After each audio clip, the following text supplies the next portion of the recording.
আজ মধুকর রঞ্জিত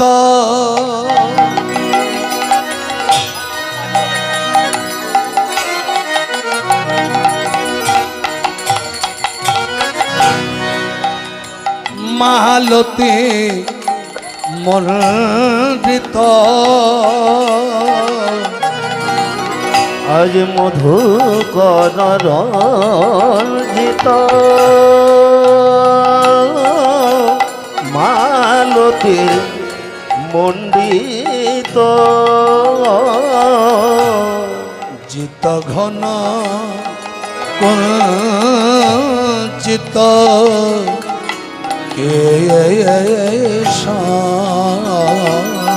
বলে জিত ঘন কুঞ্চিত কেশ তিলক নিন্দিত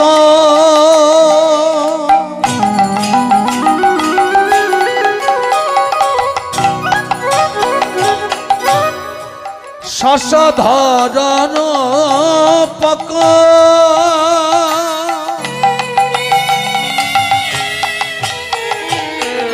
তিলক নিন্দিত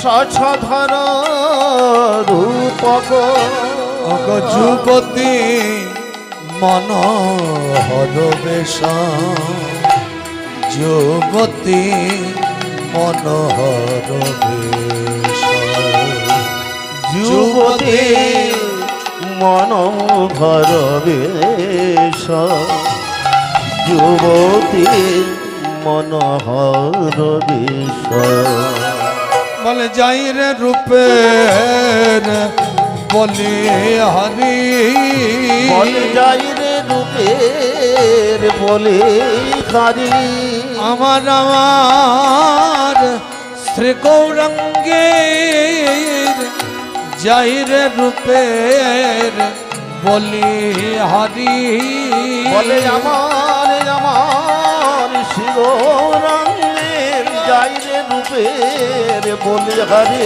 ও গো আমার আমার শ্রী গৌরাঙ্গের যাই রে রূপের বলি হরি আমার আমার শ্রী গৌরাঙ্গের ও গো নাই রূপের তুলনা নয় আমার আমার শ্রী গৌরাঙ্গ হরি হরি বল হরি বল আমার আমার শ্রী গৌরাঙ্গ বলে নাই রে রূপের তুলনা নয় আমার আমার শ্রী গৌরাঙ্গে যাই রে রূপের বলি হরি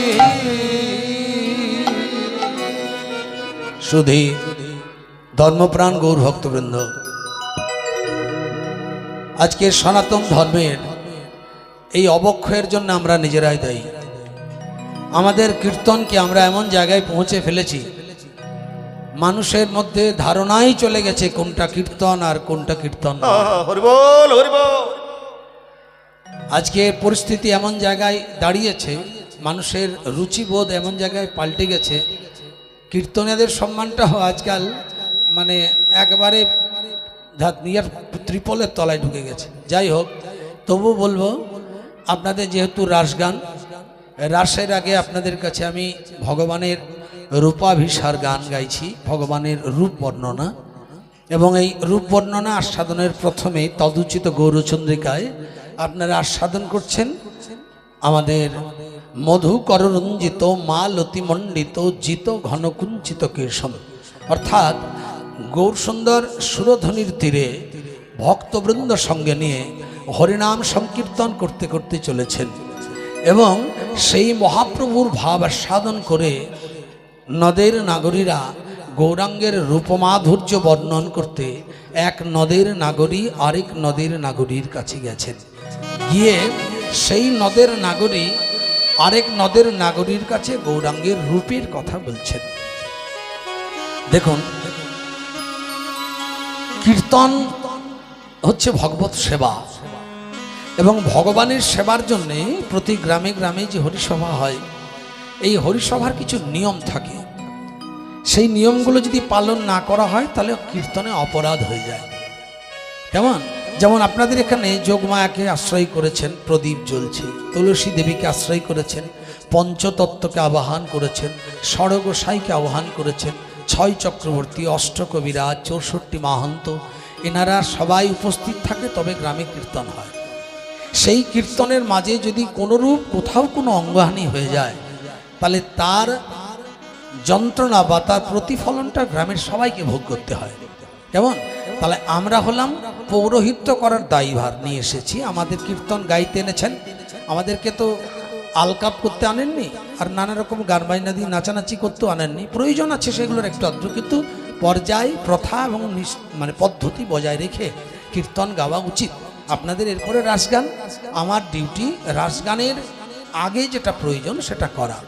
তার জন্যে আমি সব রকম কথা, সব রকম তথ্য আমরা গাইব, কিন্তু ভগবানের রূপের কথা একটু না বললে আমার অপরাধ হয়ে যাবে। হরিবল হরিবল হরিবল।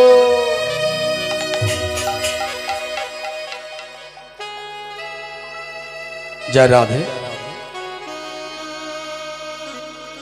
তাহলে আজকে আমরা প্রথমেই যেটি শুনব সেটি হচ্ছে ভগবানের রূপ কেমন, গৌরাঙ্গ কেমন দেখতে। এক নদের নাগরিক সুরধনের তীরে গৌরাঙ্গকে দেখছেন। গৌরাঙ্গ ভক্তদের সঙ্গে নিয়ে হরিনাম সংকীর্তন করছে, দুটি হেমদণ্ড বাহু তুলে, এবং অপূর্ব গৌরাঙ্গের রূপমাধুর্য আস্বাদন করছেন। যখন গৌরাঙ্গ হরিনাম সংকীর্তন করছেন তখন সভাটি কেমন, চারিদিকে উলুধ্বনি, শঙ্খধ্বনি, শৃখল করতালের ধ্বনি। প্রভু আমার দুটি বাহু প্রসারিত করে হরিনাম সংকীর্তন গাইছেন। কেমন করে গাইছেন প্রভু? একেবারে বল রে, একেবারে বল রে, একেবারে বল রে কৃষ্ণ না। সবাই একটু করতালি দিয়ে গাইবো। মহাপ্রভু গাইছেন দুহাত তুলে, হরি হরি বল। একেবারে বল রে, একেবারে বল রে, একেবারে বল রে, একেবারে বল রে, একেবারে বল রে কৃষ্ণ না।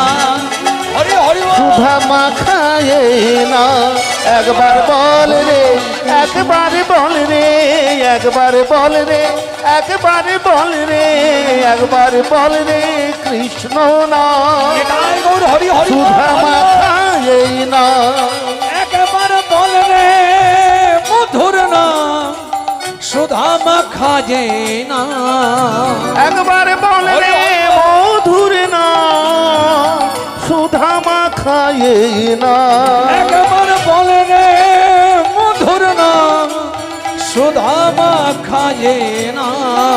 একবারে বল রে মধুর না, সুধা মাখায়ে না। একবার বল রে, একবার বল রে, একবার বল রে, একেবারে বল রে, একবার বল রে, একেবারে বল রে, একবার বল রে কৃষ্ণ না।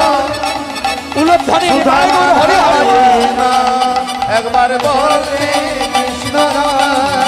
হরি হরি বল। সুধা মাখায়ে না, একবার বল রে হরির না, মধু মাখা যে না। একবার বল রে হরি না, মধু মাখায়ে না। একবার বল রে, একবার বল রে, একবার বল রে, একবার বল রে, একবার বল রে কৃষ্ণ না। সুধা মাখায়ে না, নিতাই গৌর হরি হরি বল, হরি বল। কৃষ্ণ না, মধু মাখায়ে না। যাবে তব জ্বালা তোমরা নাও গো নামের মালা। দূরে যাবে ত্রিতাপ জ্বালা, তোমরা নাও গো নামের মালা। যাবে ত্রিতাপ জ্বালা তোমরা নাও গো নামের মালা। যাবে ত্রেতাব জ্বালা তোমরা নাও গো নামের মালা। একবার বল রে কৃষ্ণ না মধুমাখায়ে না একবার বল রে কৃষ্ণ না মধুমাখায়ে না একবার বল রে কৃষ্ণ না মধুমাখায়ে না। মহাপ্রভু যখন হরিনাম সংকীর্তন করতে করতে যাচ্ছেন, কলির অনন্ত পাপ বিধ্বংসী হরিনামকে আশ্রয় করার জন্য প্রতিজীবের দ্বারে দ্বারে অনুরোধ করছেন। কলির দুর্দশা দেখে প্রভু বলছেন, পতিত কোলে করি বৌলতা হরি হরি দেবত পুনঃ যাচিয়া। পতিত পাবন গৌর সুন্দর পতিতজনকে উদ্ধার করার জন্য তাদের জড়িয়ে ধরে চোখের জলে কেঁদে কেঁদে হরিনাম সংকীর্তন বিতরণ করে নাম কি আশ্রয় করতে বলছেন। তার জন্য বলছে, পতিত কোলে করি বৌলতা হরি হরি দেবত পুনঃ যাচিয়া অরু নিমলোচনে করুণা বাড়ি বহতহি এতিন ভুবন ভাসিয়া। এমন চোখের জলে প্রভু কাঁদছেন আর দুটি হেমদণ্ড বাহু তুলে হরিনাম গাইছেন। কলির জীবের দুর্দশা দেখে নিত্যানন্দ এসে বলছেন, ভাই হরিনামকে আশ্রয় করে জীবের দ্বারে দ্বারে যখন নাম বিতরণ করলাম, তখন অনেকে দেখলাম মুখের সামনে দরজা বন্ধ করে দিল। অনেকে দেখলাম নামকে আশ্রয় করে উদ্ধার হবে কোথায়, যখন হরিনামের দল আসছে দূর থেকে দেখে পিছন ফিরে চলে গেল। মহাপ্রভুকে বলছে, ভাই কলির এই দুর্দশা তো দেখার কথা নয়। নাম যদি কলিজীবের আশ্রয় হয়, তাহলে নামে কলিজীবের এত বিড়ম্বনা কেন? বললেন, কলিকাল হচ্ছে একটা পাপের সমুদ্র। প্রায়েণ হল্পায়ুষ সভ্য কলাবস্মিন যুগে জানা। কলিযুগে মানুষের আয়ু কম, কলিযুগের মানুষের পাপ সঞ্চার বেশি, পুণ্যার্জন কম। কলিকালের মানুষ পুণ্য সঞ্চয়ের জন্য আয়োজন করবে অনেক কিছু, কিন্তু জ্ঞানও তো পাপ সঞ্চয় করে তারা রাশি রাশি পাপ জমাতে জমাতে পাহাড় সৃষ্টি করবে। কলিকালের বয়স হলো 4,32,000 মা, এখন মাত্র 6,000 বছর কলির বয়স হয়েছে। তাতে কলির যদি এই দুর্দশা হয়, তাহলে 4,26,000-এর 4 লাখ বাদ দেন, 26,000 পূর্ণ হলে কলিজীবের কি দুর্দশা হবে। কলিজীবের মানুষের এই পরিণতি হবার জন্যেই কলিকালে 1720 সাল থেকে বিক্ষুব্ধ ধরিত্রীর বুকে ভগবান এই অনাচার সহ্য করছে না বলে এক একটা করে মহা প্রলয় মানুষের উপর হানছে। আমার কথাগুলো মিলিয়ে নেন। 1720 সালে একটা মহামারী এসেছিল, আমাদের আন্ত্রিক কলেরা হয়েছিল। গ্রাম থেকে গ্রাম উজাড় হয়ে কত মায়ের গর্ভ, কত মায়ের বক্ষ, কত বাবার হৃদয় ফাঁকা হয়ে গেছে। পুরো গ্রাম থেকে গ্রাম মানুষ মৃত্যুর শয্যায়। 1720 সালে ঠিক 100 বছর পর 1820 সালে আরেকটা মহামারী, কি নাম? স্পেন ফ্লু, একটা স্পেনের জ্বর, যার হয়েছে সেই শেষ। আবার ঠিক 100 বছর পরে 1920 সালে আরেকটা মহামারী, কি নাম? প্লেগ রোগ। হরিবল, তাতেও অনেক জীব শেষ। আবার ঠিক 100 বছর পর 2020-তে এমন একটি দুর্বোধ্য ব্যাধি আমার আপনার সমাজের বুকে এলো, যে ব্যাধিটি মানুষ ছাড়া কোনো জীবের হলো না। ভালো করে দেখুন, একটা মাছির হলো না, একটা মশার হলো না। আপনি একটা খরগোশ পালন করেন, খরগোশের হয়নি। আপনার বাড়িতে ছাগল আছে, হয়নি। মুরগি আছে, হয়নি। গরু আছে, হয়নি। আপনার হয়েছে, আমার হয়েছে। এর থেকে মানুষের একটা বড় চৈতন্য হওয়া দরকার যে ভগবানের রসানুল কার উপরে? পৃথিবীতে তো অনন্ত কোটি জীব, তাহলে জীবের উপরে রসানুল না শুধু মানুষের উপর? তার কারণ আমরা এই যে দেখছেন, এই যে শুনছেন, এই যে পরিস্থিতি বুঝছেন, এই সমস্ত কিছুর দায়ী আমরা। এবং এই 2020-তে যে করোনা মহামারী এলো, এই মহামারীর পর যে দুর্বোধ্য যন্ত্রণা, যে বিষাদগ্রস্ত মানুষের প্রতিচ্ছবি দেখলেন, 100 বছর পর আরো ডেঞ্জার মহামারী আসছে।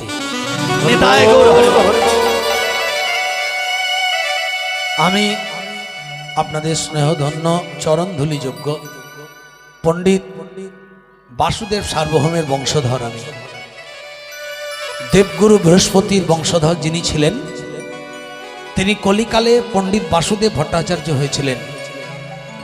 মহাপ্রভু যার ঘরে 7 দিন ধরে, মহাপ্রভু যার ঘরে 7 দিন ধরে বেদান্ত শাস্ত্রের তর্কযুদ্ধ করেছিলেন, এবং 7 দিন পরে এই বাসুদেব সার্বভৌমর কাছে ষড়ভুজ মূর্তি ধারণ করে মহাপ্রভু দর্শন দিয়েছিলেন।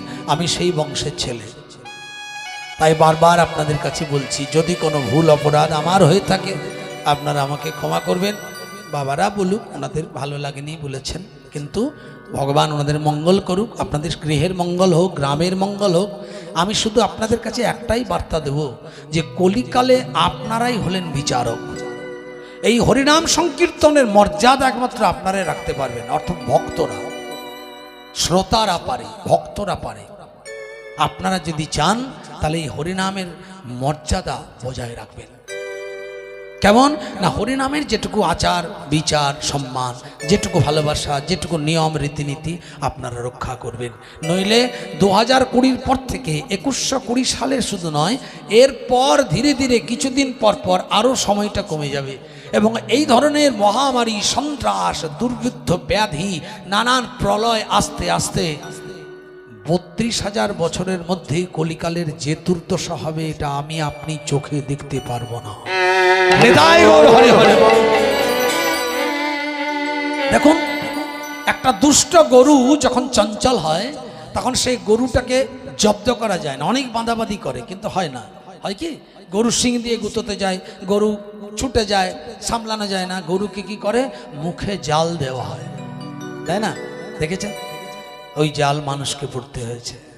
এর থেকে মানুষের শিক্ষা আর কি আছে? যে যেটা গরু পড়েছে সেটা আমি পড়লাম, আমি। কারণ কি?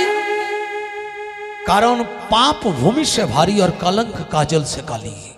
পৃথিবীতে সব থেকে ভারী হলো পাপ, আর পৃথিবীতে সব থেকে কালো হলো কলঙ্ক। এই দুটো কখন কার কিভাবে লেগে যায় জানে না। আমি কথা বলতে বলতে আমার কোথায় অপরাধ হয়ে যাবে আমি নিজেও বুঝতে পারবো না, কিন্তু ভবিতব্যে যদি আমার অপরাধ সঞ্চয় থাকে, পৃথিবীর কারো বাপের সাধ্য নেই সেখান থেকে রক্ষা করার। পৃথিবীতে 64 প্রকার অপরাধ আছে, মনে রাখবেন। তার মধ্যে 62 প্রকার অপরাধ কলিকালে ক্ষমা পাবে। আপনার যদি টাকার জোর থাকে, টাকের জোর থাকে, তার সঙ্গে যদি একটু বিষয় বুদ্ধি ঐশ্বর্য বল থাকে, অমুক দাদা অমুক দিদির সুপারিশ থাকে, রক্তের তেজ থাকে, আপনি সারাদিনে 2-5 জনকে অপমান, জুতো মারা, গালি দেওয়া, মার্ডার করা, দুষ্কৃতির সঙ্গে চোর ডাকাতি করা, যা খুশি অপরাধ করুন, কলিকালে ক্ষমা হবে। কারণ আপনি অপরাধ করবেন, আবার আপনি যখন জেলে যাবেন দেখবেন বহু শুভাকাঙ্ক্ষী ফুলের তোড়া নিয়ে আপনাকে সম্বর্ধনা দেবার জন্যে জেলের বাইরে দাঁড়িয়ে থাকে। কিন্তু ভাববেন না তা বলে যে আপনি মহামান্য ব্যক্তি। কারণ পৃথিবীতে সব থেকে ডেঞ্জার অপরাধ হলো দুটি, একটির নাম হচ্ছে নামাপরাধ, অপরটির নাম হচ্ছে সেবা অপরাধ। আর এই দুটি অপরাধ যদি জীবনে একবার ঘটে যায়, আমার কেন, আমার 14 পুরুষের ক্ষমতা নাই তাকে টেনে রক্ষা করার। আর এই দুটি অপরাধ কখন হয়? যখন কোনো ব্যক্তি মনোযোগ সহকারে হরিনাম শ্রবণ করে, কৃষ্ণ নামে ব্রতী হয়, চোখের জলে দুটি বাহু তুলে ভক্ত সঙ্গ করে, তখন যদি কেউ তার পাশে বসে কোনো কামিনী কাঞ্চনের গাল গল্প করে তার মনসংযোগ ব্যাঘাত করে, তখন তার মনে কষ্ট হলে তিনি যদি স্থান ত্যাগ করে হরিসভা থেকে উঠে যান, আমার জীবনে বৈষ্ণব অপরাধের একটা পয়েন্ট জমা হয়ে যায়। সেবা অপরাধ কেমন? কেউ হয়তো ভক্তি হরে মন দিয়ে ভগবানের সেবা কার্যে ব্রতী হয়েছে, ভগবানের সেবা করছেন, করতে করতে কেউ হয়তো বারবার তাকে ডিস্টার্ব করছেন। সেবা মানে বুঝেন তো? সেবা মানে কিন্তু এখনই একটু আগে হলো যেটা, এটা নয়, এটা পেট ভরা। সেবা এমন জিনিস, সেবা হচ্ছে নিভৃতে নিরজনে পবিত্র আচারে বসে চোখের জলে এক মনে হা গৌর গোবিন্দ বলে কাঁদার নাম সেবা। সেবা হচ্ছে 2 প্রকার, একটি রাগমার্গীয়, একটি বৈধি মার্গীয়। আর এই দুটি সেবাই ভক্তের ভেতর থাকে। যার সেবা থাকে সে যদি ভগবানের নাম গুণ কীর্তন করে বা ভজন করে বা পূজা অর্চনায় ব্যস্ত থাকে, তখন যদি কেউ তাকে ডিস্টার্ব করে, এটা বিরাট অপরাধ। তাই কীর্তন গানের প্রথম সেবা আমরা যতটুকু গাইলাম প্রথমে, এটা করতেই হবে। কীর্তনের গৌরচন্দ্রিকার প্রথমেই মহাজন পন্থার একটি ছোট তাল গাইতে হবে, যদিও এখন রসাতলে চলে গেছে। এখন তো সব শুনছেন কেমন গান, সব খিচুড়ি, গানে লীলায় পালায় কোনো রকম কোনো মিল নেই, শুধু খিচুড়ি। যদি কোনোদিন কোনোভাবে কোনো লীলা, আজ তো রূপ গান শুনছেন, এটা খুবই কঠিন গান, কিন্তু আমার মুখেও যদি কোনোদিন কোনো লীলা, ভক্তলীলার গান শোনেন, দেখবেন কি পর্যায়গতভাবে গান, অথচ সব গানই আছে, ভজন আছে, নাচ আছে, গান আছে, তত্ত্ব আছে, তথ্য আছে, কিন্তু বিষয়কে ঠিক রাখতে হবে, নইলে আমার অপরাধ হয়ে যাবে। আর আমি যদি ভুলভাল করে এখানে গান করে যাই, আপনাদের গ্রামের অপরাধ হয়ে যাবে। এই চিন্তা করে আমি আপনাদের প্রথমটুকু শুরু করেছিলাম, সেটা 20 মিনিট হয়েছে। যাই হোক, তার জন্য আমি ক্ষমা চাইছি। কেমন? চলুন তাহলে আজকে গৌর সন্ধ্যার এবার হরিনাম সংকীর্তন করতে করতে চলে যাচ্ছেন, আর ভক্তরা গৌরাঙ্গকে দর্শন করছে। কিভাবে? বলছে, ওরে নাগরী, তোরা দেখবি যদি আয় আমাদের সোনার নদী আয়, সচি মাতার দুলালিয়া কেমন নেচে নেচে যায়। সবাই একবার করতালি দেবেন, কেমন? গৌর হরি নৃত্য দেখি। 1 2 3 4 হরি বল।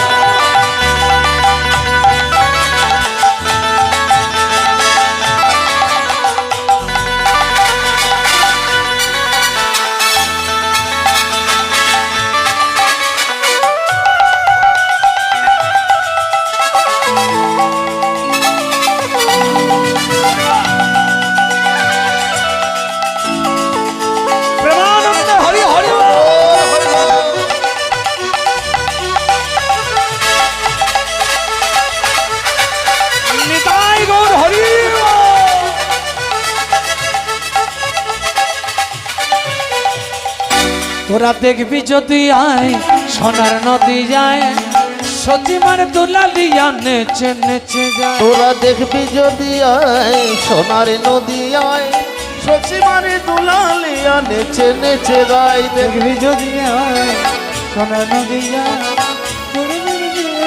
নেচে নেচে যায়। খোল করতালের সঙ্গে নিয়ে নাচে আমার গোরা, খোল করতালের সঙ্গে নিয়ে নাচে আমার গোরা। ওগো ভক্ত গণ চিত চরা ভক্ত মনোহরা, তোরা দেখবি যদি আয় হরি হরি সচিমারে দুলালিয়া নেচে নেচে গায়। দেখবি যদি আয় মায়েরা তো উলুধ্বনি হরি হরি সচিমারে দুলালিয়া নেচে নেচে গায়। দেখবি যদি আয় সোনার নদী যায়, সচি মাতা দুলালিয়া নেচে নেচে যায়। হরি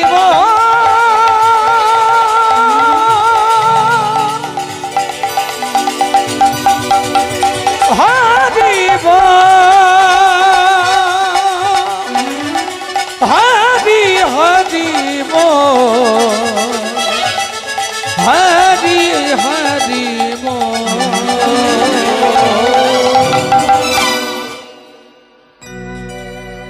গৌরাঙ্গ নৃত্য করতে করতে যাচ্ছেন, বিষয়টার মধ্যে থাকবেন, বিষয়কে আশ্রয় করে যেটুকু কথা হবে শুনবেন। কেমন? গৌরাঙ্গ নৃত্য করতে করতে যাচ্ছেন, পদকর্তা ব্যাখ্যা করছেন, এক নাগরিক সব গল্পটি শুনছে বিষ্ণুপ্রিয়ার কাছে। কেন জানেন না? বিষ্ণুপ্রিয়া কলসি কাঁখে নিয়ে গঙ্গায় জল নিতে গিয়েছিলেন, এবং গঙ্গায় জল নিতে যাওয়ার সময় ওই অপূর্ব দিব্যকান্তি মনোহর মানুষটির চেহারাটি দেখে নদীর নাগরী কাঞ্চনার কাছে কেঁদে কেঁদে বলছে, নাগরী আমি দেখলাম। কি দেখলি? মধুকর রঞ্জিত মালতী মণ্ডিত, মধুকর রঞ্জিত মালতী মণ্ডিত, চিত ঘন কুঞ্চিত কেশ, চিত ঘন কুঞ্চিত কেশ, চিত ঘন কুঞ্চিত কেশ, জিত ঘন কুঞ্চিত কেশ। আজ তিলক বিনিন্দিত শশধর রূপক, তিলক বিনিন্দিত শশধর রূপক, অগ যুবতী মনোহর বেশ, কলয় গৌরমদার, অগ যুবতী মনোহর বেশ, কলয়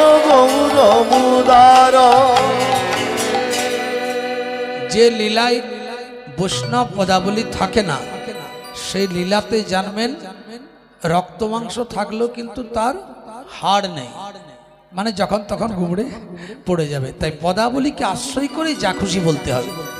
কেমন আজকে যে পদাবলীটি গাইছি দেখুন, মধুকর রঞ্জিত, রঞ্জিত মানে শোভিত, মধুকর মানে ভ্রমর, পরিষ্কার বাংলা।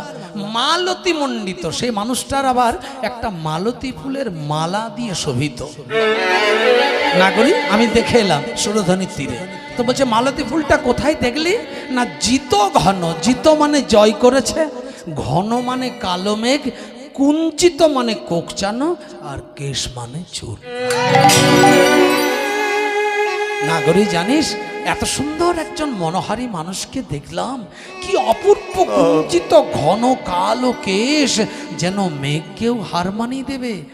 সেই মানুষটির কেশরাশি অর্ধেকটা পিঠ পর্যন্ত ঝুলছে, আর অর্ধেকটি মস্তক উপরই ঝুঁটি বন্ধন করা আছে, আর ওই ঝুঁটিটি দেখতে সুন্দর লাগার জন্যে একটা মালতী ফুলের মালা দিয়ে ঝুঁটিটি বাঁধা আছে।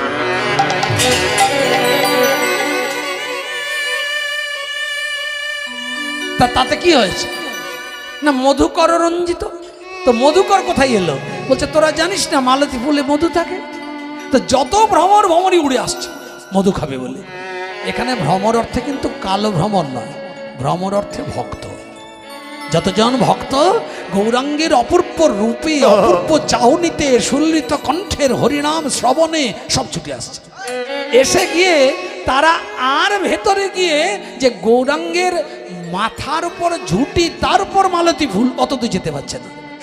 ছুটে গিয়ে তার বদন কমলে ঘিরে আছে, বদন কমলে ঘিরে আছে, বদন কমলে ঘিরে আছে। এমন সুন্দর গৌরের রূপ বদন কমলে ঘিরে আছে, এমন সুন্দর গৌরের রূপ বদন কমলে ঘিরে আছে। এমন সুন্দর গৌরাঙ্গের রূপ যার বদন কমলে ঘিরে আছে, যার এমন সুন্দর গৌর রূপ বদন কমলে ঘিরে আছে। হলো পরিষ্কার। প্রথম লাইন মধুকর রঞ্জিত মালতী মণ্ডিত জিত ঘন কুঞ্চিত কেশ। তারপর কি দেখলি? তিলক বিনিন্দিত শশধর রূপাক, যুবতী মনোহর বেশ, যুবতী মনোহর বেশ, বলে যুবতী মনোহর বেশ, যুবতী মনোহর বেশ। তিলক বিনিন্দিত মানে যে মানুষটিকে নৃত্য করতে দেখলাম তার ললাটে এত সুন্দর তিলক, কি বলবো না করি, পৃথিবীতে অনেক তিলক দেখেছি, মানে বলা বলি করছে। সে মানুষটার ললাটে যে তিলকটা দেখলাম এরকম তিলক জীবনে দেখি না। বলে কেন? বিনিন্দন তিলক। পৃথিবীতে যত তিলক আছে প্রতিটি তিলককে নিন্দা করে এমন তিলক মানুষটির ললাটে। বলছে কেন? তিলকটা কি জাদু আছে? কাঞ্চনাকে বিষ্ণুপ্রিয়া বলছে জাদু আছে। কি জাদু? বলে যে দেখেছে তার তিলক আটা, যে দেখেছে তার তিলক আটা, যে দেখেছে তার তিলক আটা, যে দেখেছে তার তিলক আটা, সে যুবতীর কুলেও কাটা, যে দেখেছে তার তিলক আটা, সে যুবতীর কুলেও কাটা। এ কুল গেল আর কুল গেল, হরি হরি কুলেও কাটা, ফুল গেল ফুল গেল, বলে সে যুবতীর কুলেও কাটা, ফুল গেল ফুল গেল, সে যুবতীর কুলেও কাটা, যে দেখেছে তার তিলক আটা। দেখেছেন কেমন তিলক? বলছে যেজন গৌরাঙ্গের তিলকের দিকে তাকিয়েছে তার এই কুলে চলে গেছে, ও কুলে চলে গেছে, মানে তিলকটা দর্শন করলে আর ঘরে ফিরতে হবে না। তাহলে কেমন মনোহারী মানুষ! যে মানুষের তিলক দর্শনে মন প্রাণ কুলশীল চলে যায় সে মানুষটা দেখতে কেমন অপূর্ব চেহারা। তাই বলছে কলয় গৌরম উদারম, কলয় মানে দর্শন করো, আমার উদার গৌরাঙ্গ কেমন একবার দেখে যাও। গৌরাঙ্গ কেমন করে নৃত্য করছে, কেমন করে নৃত্য করছে। নিন্দিত হাটক কান্তি কলে বড় নিন্দিত হাটক কান্তি কোলে বড় গরবিত মারক মারা গরবিত মারক মারা গরবিত মার কুমার গরবিত মার কুমার মধু মধু রশ্মিত লোভিত তনুধৃত মধু মধু রশ্মিত লোভিত তনুভিত অনুপম ভাব বিদেহ অনুপম ভাব বিদেহ অনুপম ভাব বিদেহ অনুপম ভাব বিদেহ পরের দুটি লাইন এই লাইন দুটি কি বলছে? যাকে দেখলাম সে মানুষটা গায়ের রং এত সুন্দর না। আচ্ছা বলুন তো মায়েরা, গৌরাঙ্গের গায়ের রং কেমন? অনেক দেখেছেন তো, গৌরাঙ্গের ছবি দেখেছেন, দেখেননি? বিগ্রহ দেখেছেন, মূর্তি দেখেছেন, মন্দিরে মন্দিরে গিয়ে দেখেছেন, ক্যালেন্ডারে দেখেছেন। গৌরাঙ্গের গায়ের রং কেমন? কেমন বলুন, আপনাদের মনের ইচ্ছা হতে পারে, যেটা জানেন সেটা বলুন। কেমন গৌরাঙ্গের রং? কাঁচা সোনা। বাহ, আপনারা? কাঁচা সোনা। আর কেউ? গৌরাঙ্গের গায়ের রং দেখুন, কাঁচা সোনা যদি গৌরাঙ্গের গায়ের রং হয়, তাহলে পদাবলিতে এখনই আমি গাইলাম, নিন্দিত হাটক কান্তি কলে বড়। হাটক মানে কিন্তু সোনা। বলছে সোনাকেও নিন্দা করে এমন গৌরের গায়ের রং, এটার মানে। তাহলে সোনাকে যদি নিন্দা করে, তাহলে গৌরাঙ্গের গায়ের রং সোনা নয়? সোনা কি নয়? তাহলে কি? প্রশ্ন থাক। শেষ পর্যন্ত যদি গাইতে পারি দাঁড়িয়ে, তাহলে শেষে বলার চেষ্টা করব, যদি মনে করেন। কেমন? নিন্দিত হাটক কান্তি কলেবর। কান্তি মানে বর্ণ, কলেবর মানে শরীর। গরবিত মারক মারম। এত সুন্দর গৌরাঙ্গের গায়ের রং যে মদন দেবের নাম হচ্ছে মারক মার। বলছে মদন দেবকেও নিন্দা করে এমন সুন্দর গৌরাঙ্গের গায়ের রং। মধু মধু রশ্মিত। স্মিত মানে হাসি। গৌরাঙ্গ যখন হরিনাম করতে করতে যাচ্ছে, তখন মুখে দাঁতের ফাঁকে ফাঁকে মুচকি মুচকি হাসছে। একবার করে হরিনাম গাইছে, হরে কৃষ্ণ কৃষ্ণ কৃষ্ণ হরে হরে, আর হাসছে। যেদিকে তাকাচ্ছে সেদিকটা যেন একবার অসংখ্য চাঁদের ঝলমলানি। মানে এত সুন্দর দাঁতের ফাঁকে ফাঁকে হাসি। এবারে যত ভক্তগণ গৌরাঙ্গের পেছনে ছুটছে সুরধনের তীর ধরে, যারা গৌরাঙ্গের হাসি দেখছে তারাই ফেসে যাচ্ছে। মধু মধু রশ্মিত লোভিত তনুধৃত। তনু মানে শরীর।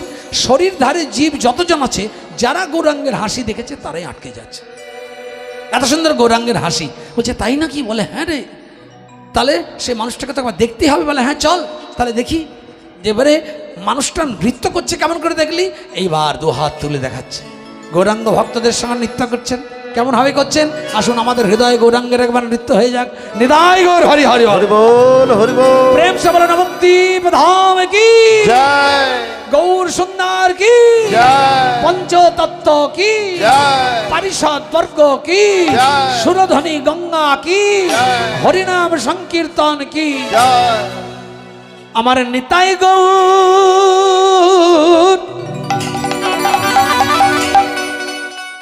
আমার নিতাই গৌর, আমার নিতাই গৌর।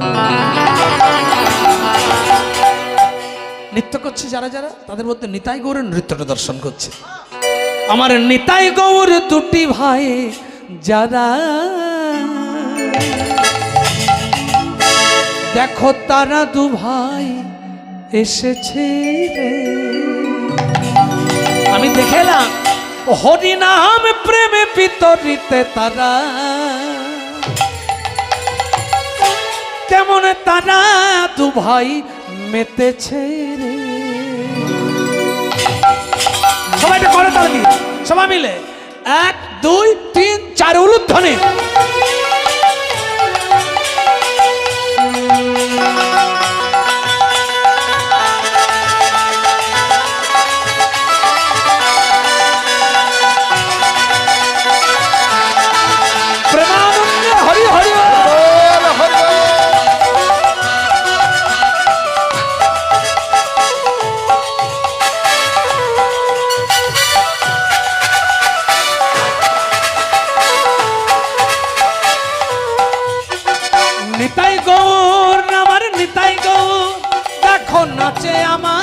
দেখো নিতাই গৌর হরি বল। নিতাই গৌর আমার নিতাই গৌর নাচে আমার দেখো নিতাই গৌর সবাই, নিতাই গৌর দুটি ভাই যারা দেখো তারা দু ভাই এসেছে রে।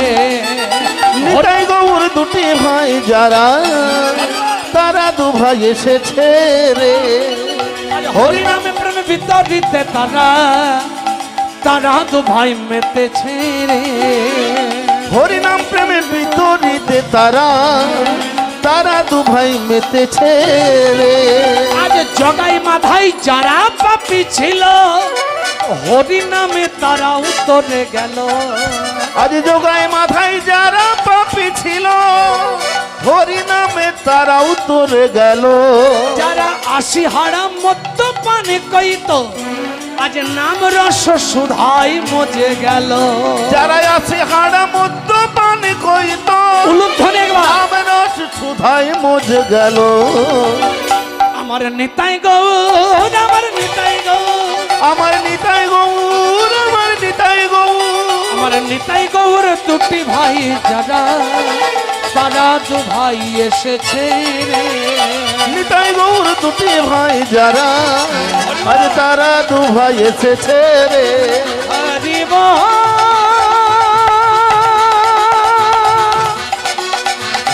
হরি বল।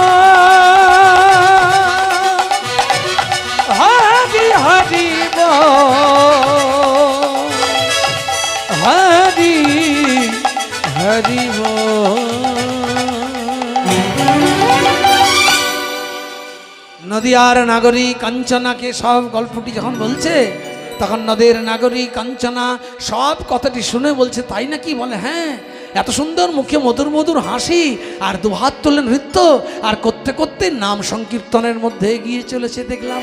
ও মা তাই নাকি বলে হ্যাঁ কাকে নাম বিতরণ করছে বলে জানিস পরমা কিঞ্চন কিঞ্চন নরগণ পরমা কিঞ্চন কিঞ্চন নরগণ পরমা কিঞ্চন কিঞ্চন নরগণ পরম কিঞ্চন কিঞ্চন নরগণ করুণা বিতরণশীল করুণা বিতরণশীল করুণা বিতরণশীল করুণা বিতরণশীল আজ ক্ষোভিত দুর্মতি এ রাধা মোহন ক্ষোভিত দুর্মতি এ রাধা মোহন ক্ষোভিত দুর্মতি এ রাধা মোহন ক্ষোভিত দুর্মতি এ রাধা মোহন নাম নিরূপম লীল নাম নিরূপম নীল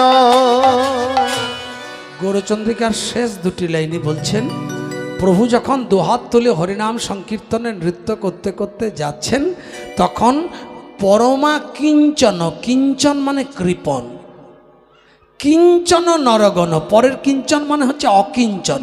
দেখুন দুটো কিঞ্চন একসঙ্গে যোগ করলে বাংলা ভাষা একটা অযোগ হয়ে যাচ্ছে কিঞ্চন কিঞ্চন মানে একটা কিঞ্চন কৃপণ আর একটা অকিঞ্চন মানে অকৃপণ। তাহলে যারা কৃপণ তাদেরকেও নাম দিচ্ছেন যারা দানী তাদেরকেও নাম দিচ্ছেন যারা ধনী তাদের নাম দিচ্ছেন যারা গরিব তাদেরকেও নাম দিচ্ছেন। পরমা কিঞ্চন কিঞ্চন নরগণ করুণা বিতরণশীলম করুণার ধারা বিতরণ করছেন গৌরসুন্দর। ক্ষোভিত দুর্মতি এ রাধামোহন পদকর্তা রাধামোহন দাস ঠাকুর পদাবলিতে লিখছেন কি ক্ষোভিত দুর্মতি এ রাধামোহন নাম নিরূপম লীলম অর্থাৎ পদকর্তা এক পাশ থেকে প্রভুর অপূর্ব সুন্দর ভাব আস্বাদন করছেন প্রভু দুহাত তুলে নৃত্য করে হরিনাম সংকীর্তন গাইছেন। কেমন করে গাইতে শুনলেন সবাই মিলে নাচে নিত্যানন্দ নাচে আমার গৌরচন্দ্র অদ্বৈত গদাধর শ্রীবাস নাচে আমার গৌর ভক্তবৃন্দ। কে কে নাচছে মা নৃত্য করছে সবাই মহাপ্রভুকে দেখছেন মহাপ্রভু তার একা নেই সঙ্গে কারা কারা আছে নাচে নিত্যানন্দ আরো নাচে গৌরচন্দ্র আর অদ্বৈত গদাধর শ্রীবাস নাচে আমার গৌর ভক্ত বৃন্দ। তার মানে পঞ্চতত্ত্বের নৃত্য হচ্ছে, আমরা সবাই সেই নৃত্য আস্বাদন করবো করতালে দিয়ে দিয়ে। কেমন? 1 2 3 4 উলুধ্বনি একবার।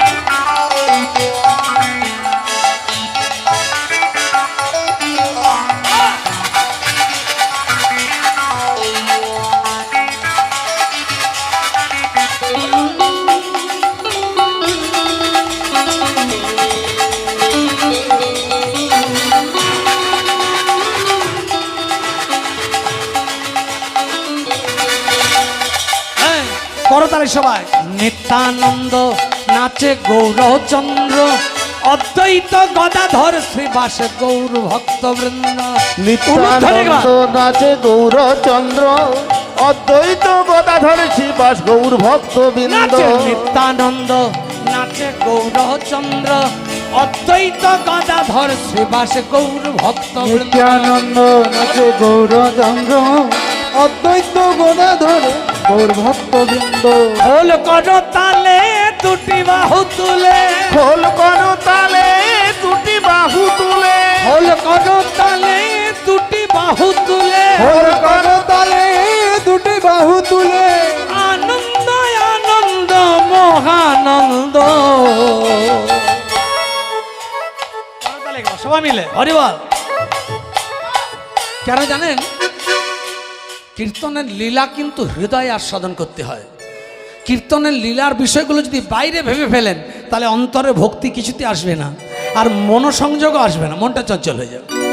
তার জন্য ভাবতে হবে গৌরাঙ্গ নৃত্য কোথায় করছে? সুরধ্বনির তীরে। সুরধ্বনি কোথায়? আমার হৃদয়ে। নদিয়া কোন জায়গায়? আমার দেহ মন্দিরটাকে নদিয়া বলে, বলে না? নদিয়া মানে কি? নযুক্ত দিয়া, এই নিয়ে নদিয়া। জানাই বিশ্ব ব্রহ্মাণ্ডে তাছাড়া তোমার দেহ ভাণ্ডে। কেন বলে? পৃথিবীর যে কোনো পৌরাণিক পুণ্য তীর্থ বলুন, পৃথিবীর যে কোনো পৌরাণিক চরিত্র বলুন, প্রতিটি মানুষের হৃদয় আছে।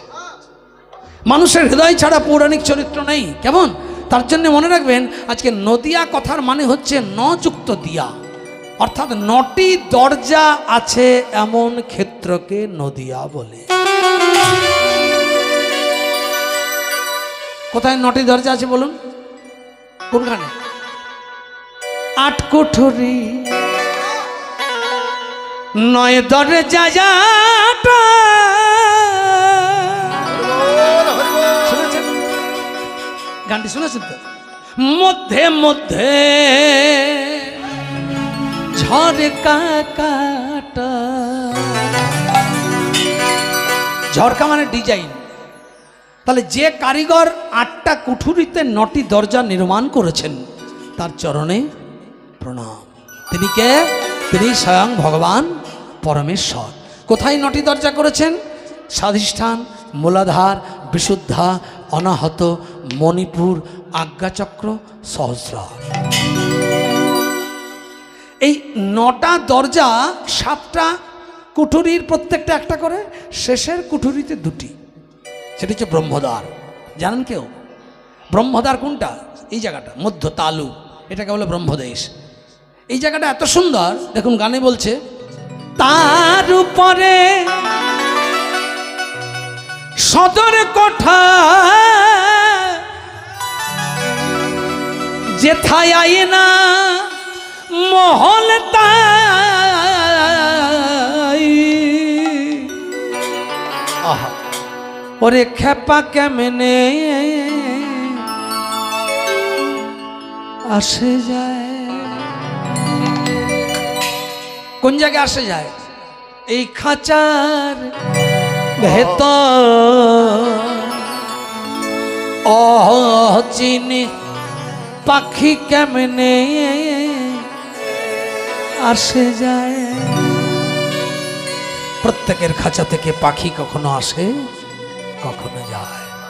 যার চলে যায় তার অনুতাপ যে পাখিরে তুই যে খাঁচায় থাকিস সে খাঁচার এত মূল্য, তুই চলে না গেলে বুঝতাম না। আজ তুই চলে গেছিস বলে এই খাঁচার কোনো দাম নেই। কত সেন্ট, স্নো পাউডার, হেমানি, লিপস্টিক, দামি দামি পোশাক পরেছি, কত সুন্দর সুন্দর ভাবে দেহটাকে যত্ন করে গয়না পরেছি, কত যত্ন করে দেহটাকে রেখেছি, কিন্তু তুই যেদিন চলে গেলি সেদিন এই দেহটা আর কেউ ছোঁয়ে না। যেই ছোঁয়ে তাকে গঙ্গায় স্নান করে আসতে হয়। যখনই তুই চলে যাস পাখি, তখন এই দেহটাকে কি করে গোবর জলের ছড়া দিয়ে বল হরি হরি বল, বল হরি। হরি বল। তাই পাখি তুই চলে গেলে এই দেহটাকে আবার শ্মশানে চিতায় তুলে বাঁশের বাড়ি মারা হয়। তুই থাকাকালীন কেউ বাঁশের বাড়ি মারতে পারবে? তাহলে ওরে পাখি তুই থাকা মানে তো মন্দিরে যেমন দেবতা থাকে ধূপদীপ জলে, যে মন্দির শূন্য হয় সে মন্দিরে শ্রীগাল কুকুর বাস করে। তাই এই দেহতে দেবতা যতদিন পাখি রূপে থাকবে ততদিন এই দেহের মূল্য, আর চলে গেলে সব শেষ। তাই পাখি তরে ধরতে পারলে, কি সুন্দর গান, মোহন বেডি পাখি রে পাখি রে,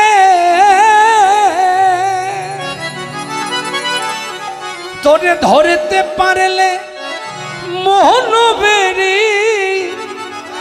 আমি দিতাম পাখির পাই।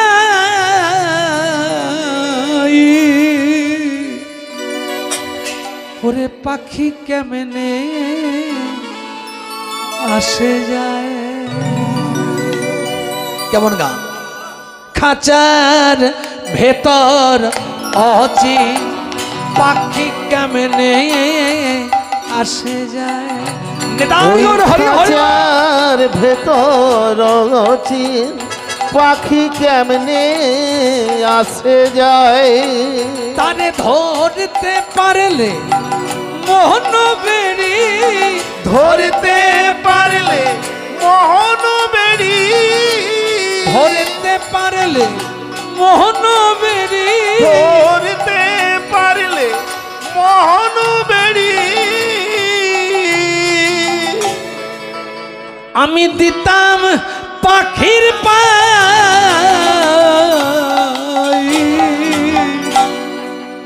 পাখি কেমনে আসে যায়।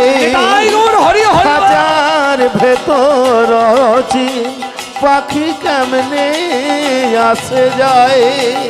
ওই খাঁচার ভেতর অচিন পাখি কেমনে আসে যায়। তাহলে মায়েরা বলুন তো নদিয়া কোনটি? ন, হ্যাঁ, ন যুক্ত দিয়া, এইটির নাম নদিয়া। এখানে 9টি দরজা। এই জায়গাটি সুন্দর 3.5 হাত দেহ, এইখানেই তো ভগবানের লীলা, এইখানে তো গৌর দর্শন।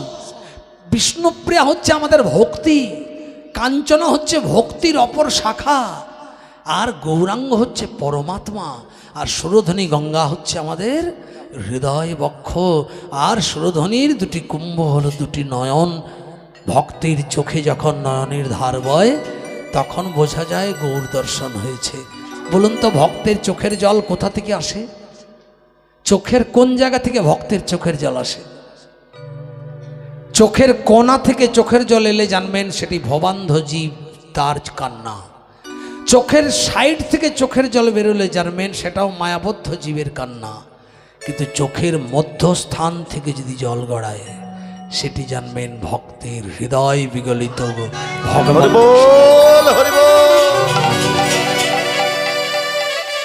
আর একটা কি, সাধারণ জীবের চোখের জলের টেস্ট হচ্ছে নোনতা, কিন্তু ভক্তের চোখের জলের টেস্ট হলো মিষ্টি। দেখবেন ফলো করে, গৌর সুন্দরে দেখবেন ছবি আছে, 2 চোখ দিয়ে জল পড়ছে। ভক্তের চোখের জল চোখের মধ্যস্থান থেকে আসে। তাই যারা আমার ভগবানকে ভালোবাসেন, এই কামান্ধ জীব হয়েও যারা ভব মায়ায় পড়ে থেকেও ঈশ্বরকে ভালোবেসেছে, তাদের চোখের জল চোখের মধ্যস্থান থেকে আসে। তা আজকে বিষ্ণুপ্রিয়া ভক্ত বলেই তো গৌর সুন্দরের সঙ্গে তার বিবাহ হয়েছিল। আজকে বিষ্ণুপ্রিয়া ভক্ত বলেই তো লক্ষ্মীপ্রিয়া সর্পদংশনে চলে যাবার পরে বিষ্ণুপ্রিয়ার আবার মহাপ্রভুর সঙ্গে বিবাহ সম্বন্ধ হলো। এই বিষ্ণুপ্রিয়া কে? ইনি বৈকুণ্ঠের লক্ষ্মী, ইনি যুগে যুগে ভগবানের সঙ্গে এসেছেন।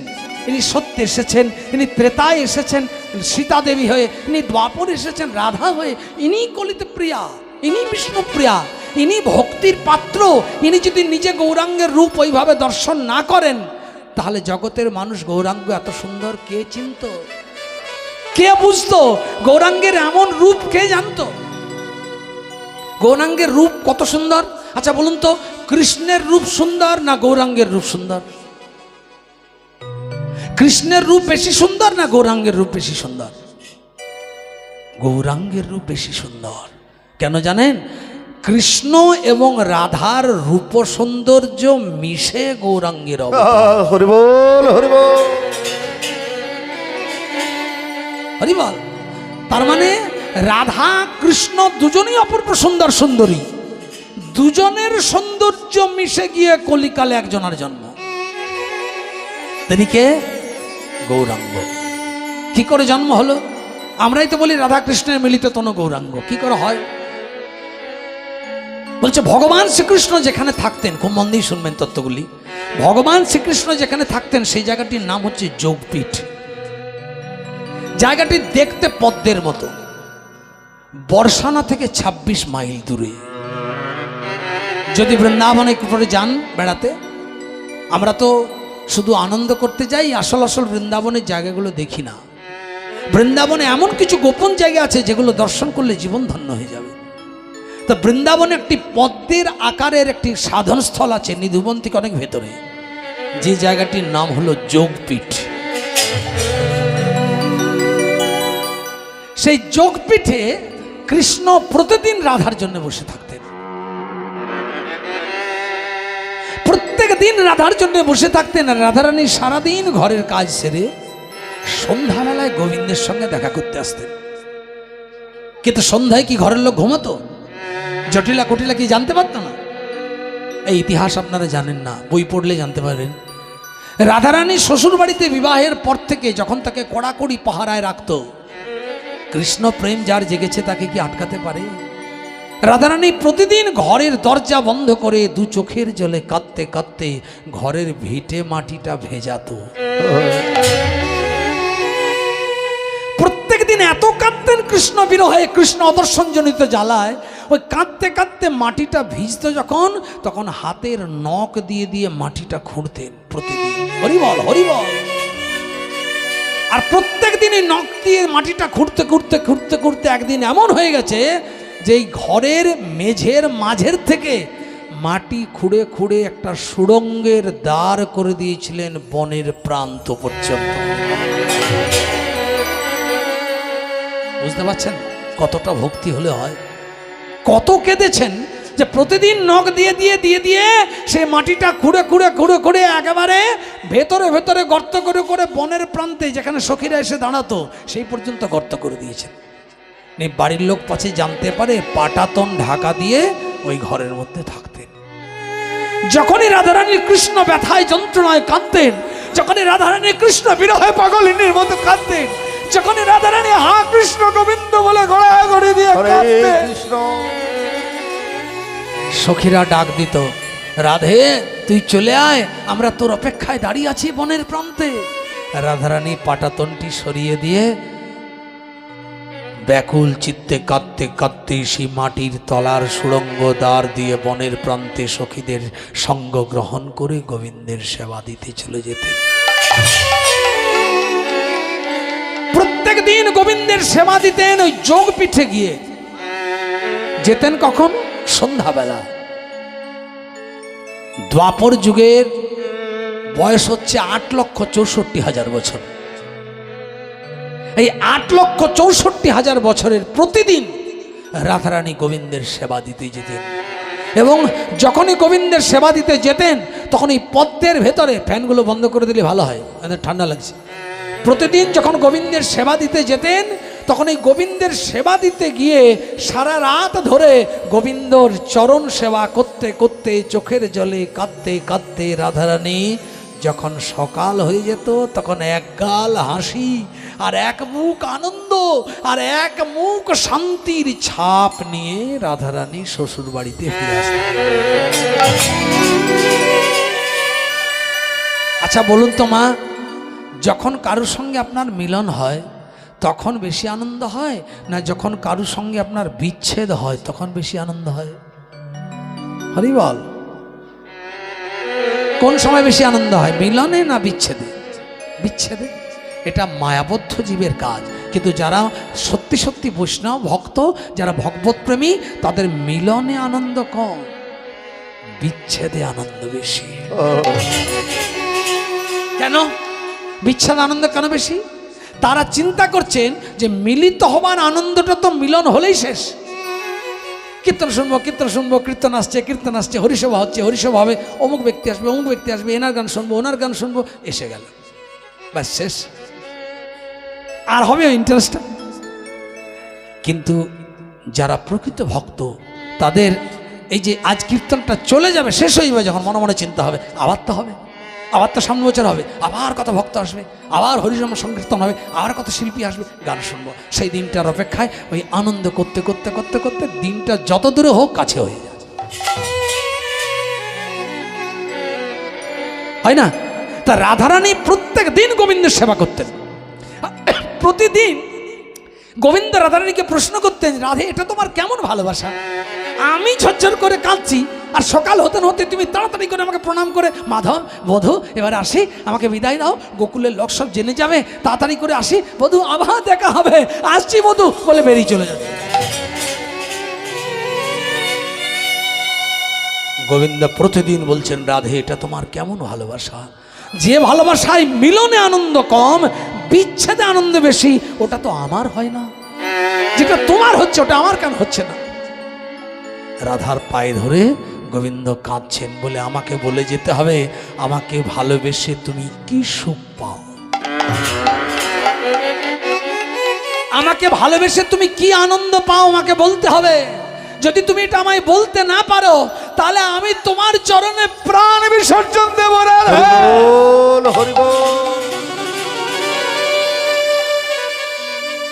গোবিন্দের মুখটা বন্ধ করে রাধারানী বলছে, আজকের মতো যাই, আমি কালকে এসে তোমাকে বলবোই মাধব, আজকে অনেক বেলা হয়ে গেল তো, জানাজানি হয়ে যাবে সবাই যে আমি প্রতিদিন আসি তোমার চরণ সেবার জন্য। এমনি চালাকি করে দিনগুলো সব পার করে দিল। যেদিন দ্বাপর যুগের শেষ দিন, অন্তর্যামী গোবিন্দ জানে যে কাল থেকে এই পদ্মের ভেতরে রাধার সঙ্গে সাধন কক্ষে আমার আর মিলন হবে না। সেই দিন গোবিন্দ বলছে, রাধে আজ যদি না বলো আমাকে ভালোবেসে তোমার কি সুখ কি আনন্দ, তাহলে আজ তোমার চোখের সামনে আমি প্রাণ বিসর্জন দেব। রাধে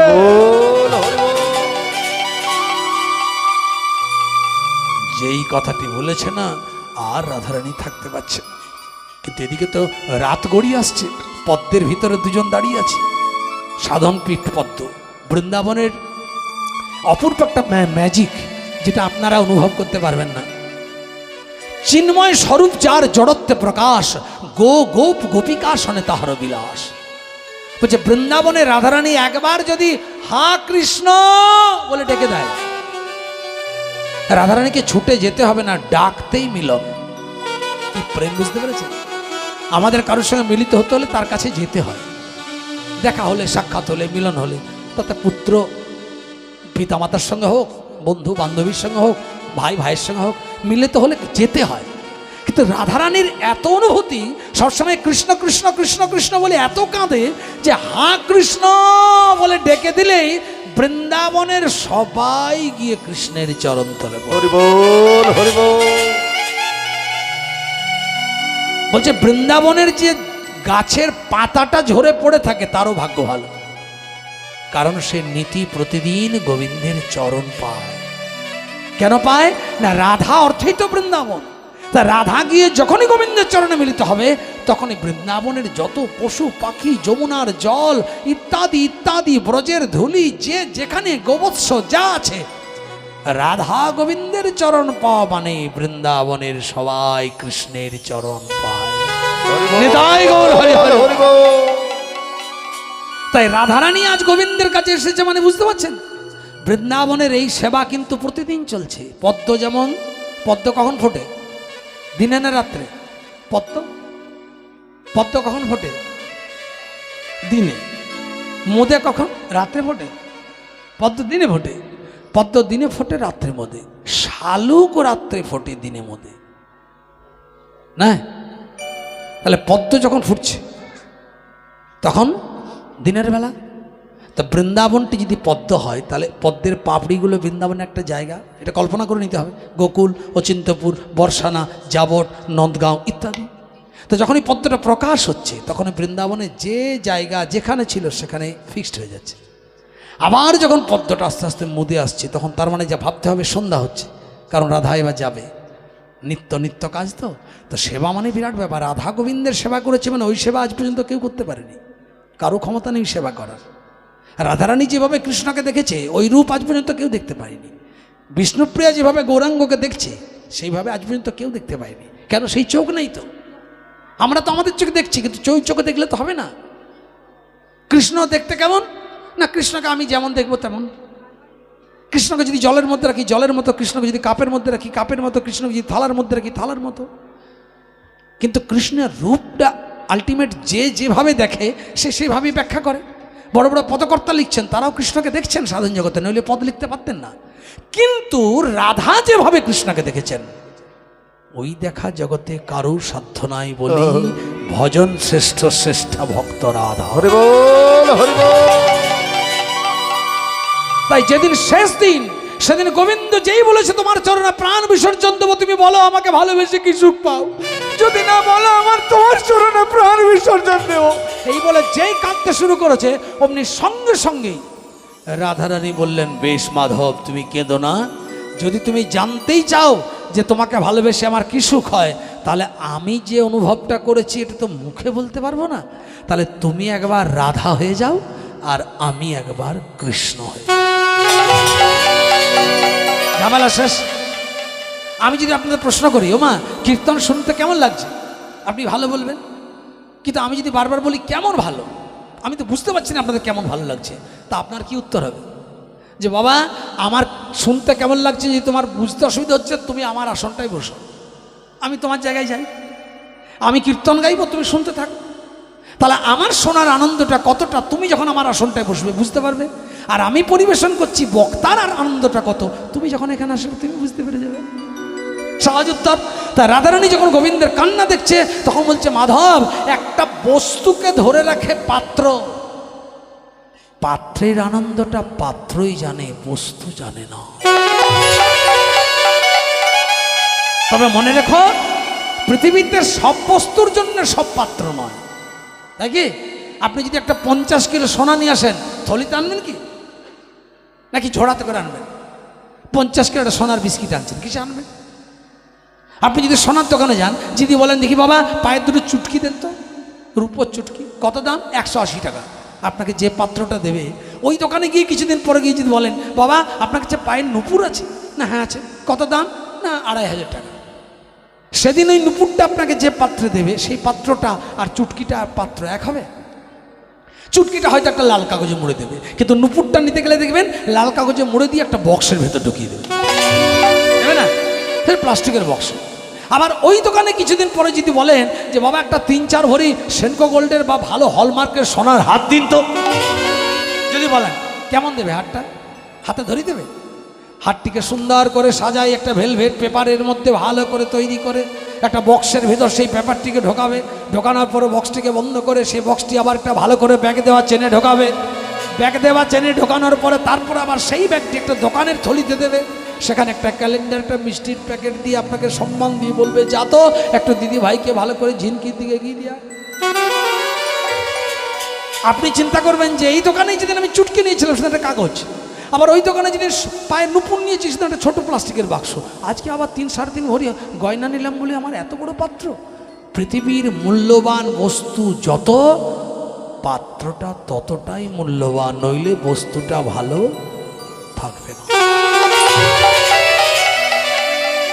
তাদের যেদিকে বিচার করুন, আপনি গর্ভের সন্তান ধরছেন, এটা তো পাত্র। তা গর্ভটা যদি পাত্র হয়, আপনি এই গর্ভের পাত্রের সন্তান ঠিকঠাক রাখতে পারবেন যদি পাত্রটা ভালো না হয়? মনে করুন কোনো মূল্যবান সন্তান আসছে, আপনি ধরে রাখতে পারবেন যদি আপনার পাত্র খারাপ হয়? পাত্র খারাপ বলতে কি ময়লা, নোংরা, রোগগ্রস্ত, ইনফেকশন, সেটা না। এই গর্ভের পাত্র তৈরি করতে গেলে মায়েরা যদি গর্ভবতী অবস্থায় সন্তান গর্ভে ধরেন, মায়েদের প্রথম কিছু নিয়ম পালতে হবে, যেমন অবশ্যই মায়েদেরকে সাত্ত্বিক দ্রব্য গ্রহণ করতে হবে, মানে নিরামিষ খেতে হবে। আনকথা কুকথায় আশ্রয় নেওয়া চলবে না, আজে বাজে সিনেমা সিরিয়াল দেখা চলবে না, কুকথা কু আলোচনায় মনোনিবেশ করা চলবে না, হরিকথা সাধু কথা ভগবত কথা কৃষ্ণ কথায় অংশগ্রহণ করতে হবে এবং ঠিকঠাক নিয়মানুবর্তিতার মধ্যে প্রত্যেক দিন হরিচর্চায় ভগবত সঙ্গে পড়ে থাকতে হবে। আই ক্যান চ্যালেঞ্জ, আমি আপনাদের গ্যারেন্টি দিচ্ছি, একবার টেস্ট করে দেখুন, আপনার সন্তান একদিন স্টার বা দিগ্বিজয় করবেই করবে। হরি বল, হরি হরি হরিবল। লম্বা হয়ে যাচ্ছে। অর্থাৎ আপনার গর্ভে যে সন্তান আসছে, ওই সন্তানটি গর্ভে থাকাকালীন আপনি যদি নানান কথা কুকথা অংশগ্রহণ করেন, নানান আজে বাজে সিরিয়াল সিনেমা দেখেন, টাপুর টুপুর ঝাপুর ঝুপুর দিল দাবাং চিরদিনই তুমি যে আমার, এই নিয়ে পড়ে আছে দিন রাত, সোলজার অমুক তুসুক হ্যান ত্যান, কত রকমের সিনেমা, আর ছেলে বেটা বড় হচ্ছে পেটে নানা রকমের কুসঙ্গ কু আলোচনা কুকথা কুবার্তা কুসঙ্গ কুপোশাক কু খাবার, ভালো মন্দ খাবারের বদলে মটন বিরিয়ানি চিকেন বিরিয়ানি খাচ্ছেন দিন রাত। আর এটাও জেনে রাখুন, আপনার গর্ভের সন্তান কিন্তু চিকেনের মতোই স্বভাব হয়ে যাবে। হরে হরে। তাই পাত্র ভালো যদি হয়, বস্তু ভালো থাকবে। তার উজ্জ্বল দৃষ্টান্ত আরেকটা দেখুন, হিরণ্যকশিপু স্ত্রী কয়াধু। জানেন না, হিরণ্যকশিপুর অত্যাচারে দেবতারা থরথর করে কাঁপত। যাকে বলতো মারবো তাকে মারত, যাকে বলতো ধরবো তাকে ধরত, যাকে বলবো অসম্মান করবো করতো, দেবতারা ভয় কাঁপত। সেই হিরণ্যকশিপু স্ত্রী কয়াধুর যখন গর্ভে সন্তান এলো, তখন দেবরাজ ইন্দ্র বলছে, এর বাপের যা অত্যাচার দেখলাম, এই বংশ রক্ষার্থে যে ছেলেটা আসছে, যদি বাপের উপরে বীর হয়ে যায়, তাহলে তো আমাদের সব কিছু পাত্তারি গুটিয়ে পালাতে হবে এখান থেকে, তার দেবতাদের তো কেউ মানবে না। তাই তাড়াতাড়ি করে দেবরাজ ইন্দ্র একটা অন্ধকার ঘরে নিয়ে আর কয়াধুরকে মেরে ফেলার প্ল্যান করছে। আর যে মেরে ফেলার প্ল্যান করছেন, অমনি দেবর্ষী নারদ খুশ করে গিয়ে হাজির। নারায়ণ না নারায়ণ, এই কি করছেন? বলে কেন, আপনি জানেন এই মেয়েটির স্বামী কত বড় অত্যাচারী, আবার এর গর্ভে যে সন্তান আসছে, সে যদি বাপের উপরে যায় তাহলে দেবতার সম্মান থাকবে, তার জন্য ভাবছি এই সময় কেউ জানে না, অন্ধকার ঘরে ডেকে নিয়ে গর্ভের সন্তানটাকে মেরে ফেলছে। দেবরাজ ইন্দ্রকে বলছেন দেবর্ষী নারদ, বলে আপনি একজন রাজা হয়ে এত বড় বোকা?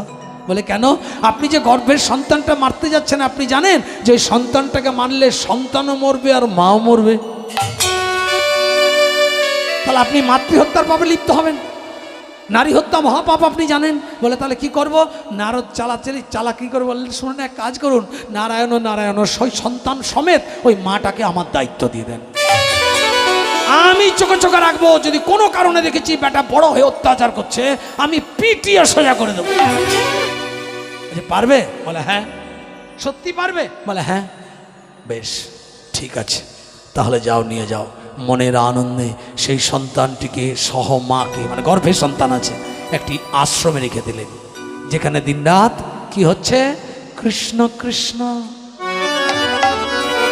শুধু শ্রী কৃষ্ণ।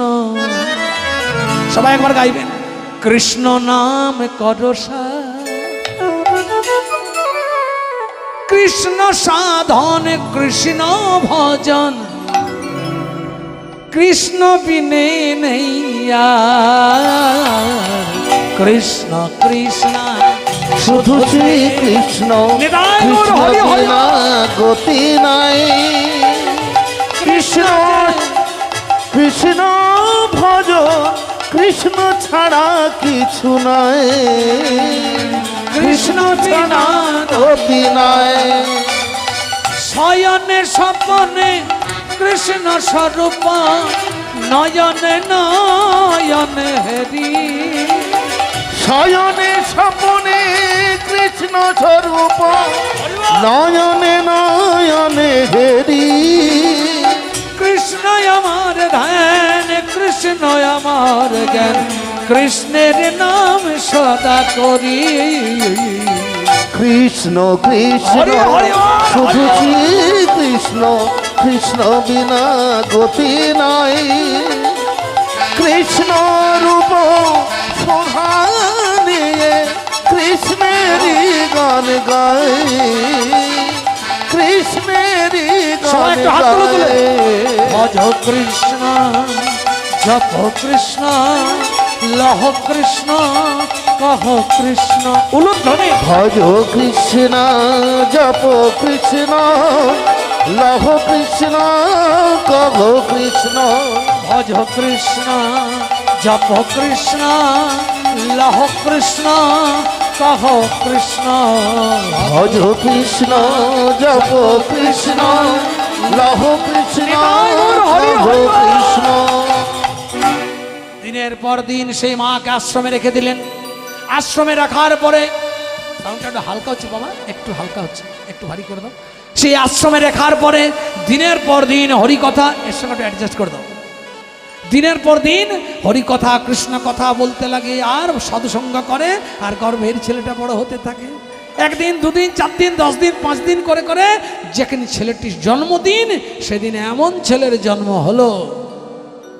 বাপ ছিল শক্তি দেবীর অত্যাচারী, বেটা হলো ভক্তি দেবীর। বাপের নাম ছিল হিরণ্যকশিপু, ছেলের নাম হলো ভক্ত প্রহ্লাদ।